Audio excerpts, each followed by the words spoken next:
Selain itu, tim KPK juga mengamankan barang bukti dari kediaman RJL, ORL, dan PTBR, serta lokasi lainnya. Ini karena ini ada beberapa lokasi ya,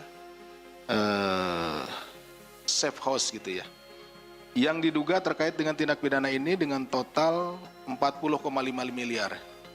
Dengan rincian sebagai berikut: uang tunai dalam bentuk rupiah sejumlah 1,89 miliar, uang tunai dalam bentuk dolar Amerika sebanyak 182.900 US dollar, kemudian uang tunai dalam bentuk dolar Singapura sejumlah 1,48 juta Sing dollar, uang tunai dalam bentuk yen Jepang sejumlah 550.000 yen Jepang, kemudian logam mulia seberat 2,5 kilo atau setara dengan 7,4 miliar, kemudian logam mulia seberat 2,8 kilogram atau setara 8,3 miliar. Kenapa ini dipisah? Karena ini ada dari dua tempat gitu ya. Ya, kalau ditotalkan berarti 5,3 kilo. Ya, seperti itu. Dan terakhir, 1 jam tangan mewah senilai 138 juta rupiah. Adapun konstruksi perkaranya adalah sebagai berikut, bahwa pada bulan Oktober 2025 terjadi permufakatan jahat antara ORL, SIS, dan para pihak lainnya dengan JF, AND, dan DK untuk mengatur perencanaan jalur importasi barang yang akan masuk ke Indonesia. Jadi yang ada permufakatannya itu di jalurnya. Jadi di Bea Cukai itu ada 2 jalur. Ada jalur merah, kemudian ada jalur hijau. Nanti itu yang permufakatkan di antara mereka.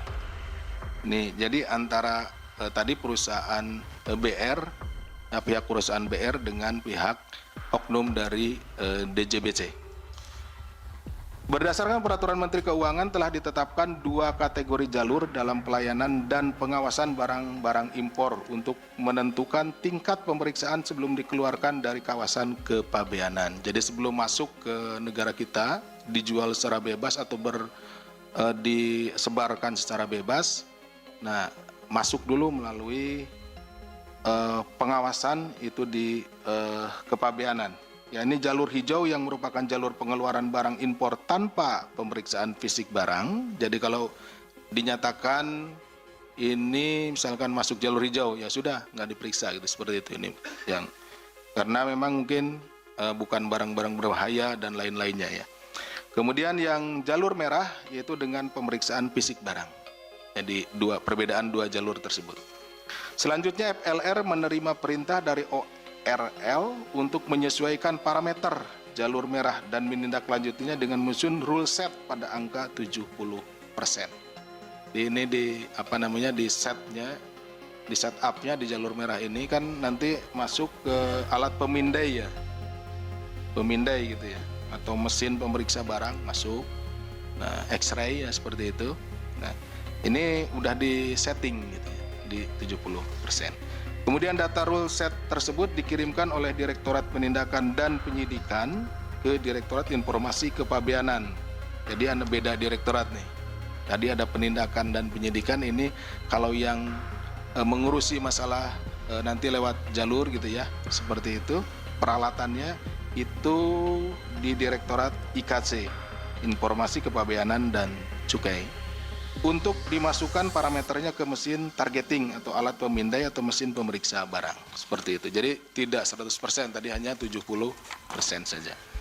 Dengan pengkondisian tersebut, barang-barang yang dibawa oleh PTBR diduga tidak melalui pemeriksaan fisik, sehingga barang-barang yang diduga palsu, KW, dan ilegal bisa masuk ke Indonesia tanpa pengecekan oleh petugas Bea dan Cukai. Bisa dibayangkan rekan-rekan bahwa dengan adanya permufakatan jahat di antara mereka, barang-barang yang masuk ke kita itu tidak melalui pengecekan, sehingga ini tentu akan merugikan perekonomian kita ya, karena UMKM dan lain-lain kan, yang seharusnya barang-barang itu tidak boleh masuk ya, misalkan barang-barang yang KW dan lain-lain, ternyata ini masuk, mengganggu pasar nasional, seperti itu.